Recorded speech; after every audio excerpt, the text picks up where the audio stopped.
Hello guys, ito nga pala yung ganap kagabi. Inubusan ng gaso, no choice ang lola mo. Kailangan nating magluto ng pritong isda. So, nagpalingas ako. Kinaumagahan, kailangan namin pumunta ng bayan na El Nido. Kasi, ito, ayoko na magsiga sa gabi. So, kailangan namin bumili ng gas. Ang hirap talaga pag walang gas. Kaso lang malayo din talaga. Ito ang driver ko, si Mother Earth. Siguro from my mom house, 15 to 10 minutes ang biyahe. Malapit lang naman, depende sa pag-drive siguro, pero nakakatakot lang mag-drive sa ganitong lugar, zigzag. So eto na nga, kahapon walang tigil ang ulan. So eto na nga ba, habang nasa biyahe, so naisipan ko na rin mag-video kasi ilang linggo na lang ako. So, isang linggo na lang luluwas na ulit ako ng Maynila. Kaya sinusulit ko na ang pag-video ngayon dito. Siguro matatagalan naman bago ako makakapag-vlog sa lugar na to. Napakaganda naman talaga ng bayan ng Palawan. Para sa akin, mas the best siya vacation, but you know, mag-stay ka, napaka-expensive, ang mahal talaga. Kasi parang binabase din nila sa mga turista. So, ang mahal talaga, in fairness. Hindi ko afford. Mamumulubi ka sa mahal.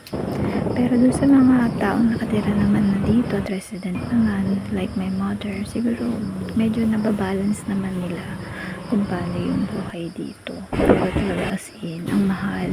Kaya ang mama ko, pag gumawa siya ng Puerto Princesa, bumibili na siya doon ng mga kailangan niya kasi mas mura sa Puerto. Like what I said, talagang napakamahal. So, parang pinipare nila sa turista, sa mga foreigners. So, hindi naman kami foreigners, diba? Lahat ng mga resident dito is hindi naman foreigners. Pero parang ganun na nga ang turing nila. So, lahat talaga mahal. Kahit yung mga bilihin dito, mahal talaga. So, kahit dito sa market nila, ang mahal. Pero yung isda naman, depende. Pag marunong kang tumawad, papatawarin ka. Ito na nga yung mother ko. Ayan, bumili siya. Minsan, mura naman. Depende talaga kung may mga kakilala ka. Mother ko, marami kasi siyang kakilala, lalo sa palengke. So, ang lola mo, carry naman magbuhat ng gasol kasi magaan siya, wala pang laman. Continue lang natin sa bilihin dito sa El Nido. Talaga naman, nakakamura siya o minsan may libre pa. Depende na rin. So, ganoon na talaga pag marami kang kakilala dito. Not unlike me, hindi kasi ako masyadong naglalabas-labas or mag-video man ako, mag-video pero wala akong masyadong kinakausap. Sa totoo lang, hindi naman sa suplada ako, mas nabera ako. Hindi lang talaga ako mahilig magkwento or mag-share ng mga sa ibang tao. Medyo ilap ako, maliban na lang dun sa mga nakasama ko na dati. Ang katulad na ng best friend ko, kahit na yung best friend ko, hindi rin ako masyadong, alam mo na yung nagsishare na kahit na ano, yung parang masaya na ako na sa sarili ko na lang isinashare at si God na lang nakakakita ko ano, ganun talaga. Pero ngayon medyo makapal na ang mukha ko, makapal yung mukha ko sa pagre-reels. Sa reels lang naman, at least walang ibang nakakakita. So mag-record man ako o edit, dito lang naman. Ito na pala, bumili na kami ng gas. Ang mahal, grabe.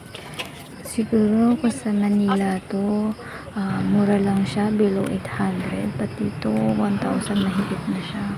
Pero naintindihan ko naman kasi talaga namang napakalayo ng kabihasnan ng El Nido. Sobrang layo. Thank you pala kay Kuya, yung binigay sa amin na Kaso medyo kalawakan, pero sabi ni mama, ba't hindi daw ako pumili? Okay na rin, next month na lang ulit. So, ito na nga, pabalik na kami dahil nakabili na si Mara. So, pabalik na kami at pauwi. Ito na nga kami sa aming tirahan. Malapit lang, nandito na yung medyo nadulo siya, wala pang yung kalsada niya. Ang problema dito, hindi pa siya nakasemento kasi nakakat. Hindi, ewan ko ba, sa aming barangay, sana naman, di ba? Ma-action na. Yung So, dahil violation niya ganito ang makikita pa rin kalsada dito, talaga ang sa ganda sa ano. amin. So, hindi na siya So, tiis makakakuha muna ng kami. 10 years. Ganito. Lalo na pag tag-ulan. Kung Sayang makikita mo, naman. nakaputik, sobra. Pero kung makikita mo, nasa taas kami. So, parang bangin na siya. Sabagay, ako naman, tagal-tagal ko na nagdadrive. Hindi pa naman ako nagkakaroon ng mga ganyang violation. Dahil yung bahay ni mother ay nasa taas, so nakakatakot talaga. Takot. Pero ingat-ingat din. Kasi yung hagdanan dyan sa mga bahay, may hagdan dyan. So, ito na nga yung bahay, yung masarap na kakanin na binili ni mama, suman. Kinain ko na. Thank you for watching. Sana nagustuhan ninyo for more content. Thank you.